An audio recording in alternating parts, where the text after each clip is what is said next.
Chapter 4 The Magic Tent. "Well," said Dorothy with a laugh, "that was easier than I expected. It's worth while sometimes to be a real fairy, but I wouldn't like to be that kind and live in a dreadful fog all the time." They now climbed the bank and found before them a delightful plain that spread for miles in all directions. Fragrant wild flowers were scattered throughout the grass. There were bushes bearing lovely blossoms and luscious fruits. Now and then a group of stately trees added to the beauty of the landscape, but there were no dwellings or signs of life. The farther side of the plain was bordered by a row of palms, and just in front of the palms rose a queerly shaped hill that towered above the plain like a mountain. The sides of this hill were straight up and down. It was oblong in shape, and the top seemed flat and level. "Oh ho!" cried Dorothy. "I'll bet that's the mountain Glinda told us of, where the Flatheads live." "If it is," replied Ozma, "the Lake of the Skeezers must be just beyond the line of palm trees. Can you walk that far, Dorothy?" "Of course, in time," was the prompt answer. "I'm sorry we had to leave the Sawhorse and the Red Wagon behind us, for they'd come in handy just now. But with the end of our journey in sight, a tramp across these pretty green fields won't tire us a bit." It was a longer tramp than they suspected, however, and night overtook them before they could reach the flat mountain. So Ozma proposed they camp for the night, and Dorothy was quite ready to approve. She didn't like to admit to her friend that she was tired, but she told herself that her legs had prickers in 'em, meaning they had begun to ache. Usually, when Dorothy started on a journey of exploration or adventure, she carried with her a basket of food and other things that a traveler in a strange country might require, but to go away with Ozma was quite a different thing, as experience had taught her. The fairy ruler of Oz only needed her silver wand, tipped at one end with a great sparkling emerald, to provide through its magic all that they might need.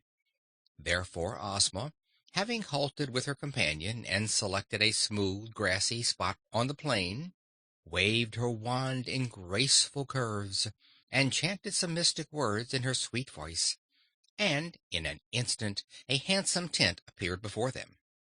The canvas was striped purple and white, and from the center pole fluttered the royal banner of Oz. "Come, dear," said Ozma, taking Dorothy's hand. "I am hungry, and I'm sure you must be also. So let us go in and have our feast."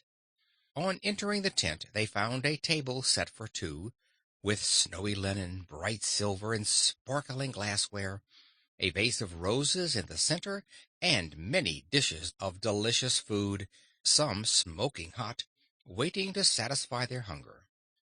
Also, on either side of the tent were beds with satin sheets, warm blankets, and pillows filled with swan's down. There were chairs, too, and tall lamps that lighted the interior of the tent with a soft, rosy glow.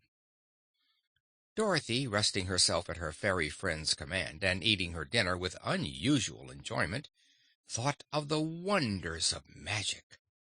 If one were a fairy and knew the secret laws of nature and the mystic words and ceremonies that commanded those laws, then a simple wave of a silver wand would produce instantly all that men work hard and anxiously for through weary years.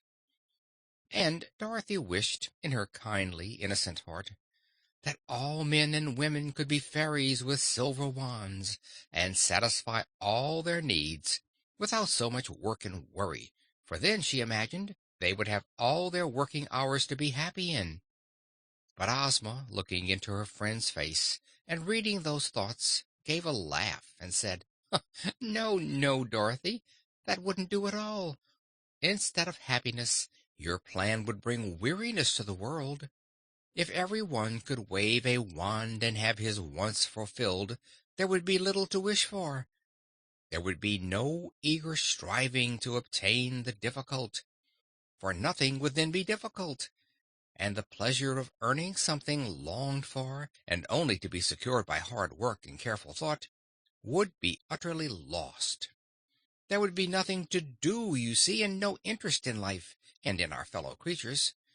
That is all that makes life worth our while, to do good deeds and to help those less fortunate than ourselves. Well, you're a fairy, Ozma. Aren't you happy? Asked Dorothy. Yes, dear, because I can use my fairy powers to make others happy. Had I no kingdom to rule and no subjects to look after, I would be miserable. Also, you must realize that while I am a more powerful fairy than any other inhabitant of Oz, I am not as powerful as Glinda the sorceress, who has studied many arts of magic that I know nothing of. Even the little Wizard of Oz can do some things I am unable to accomplish, while I can accomplish things unknown to the wizard. This is to explain that I'm not all powerful by any means.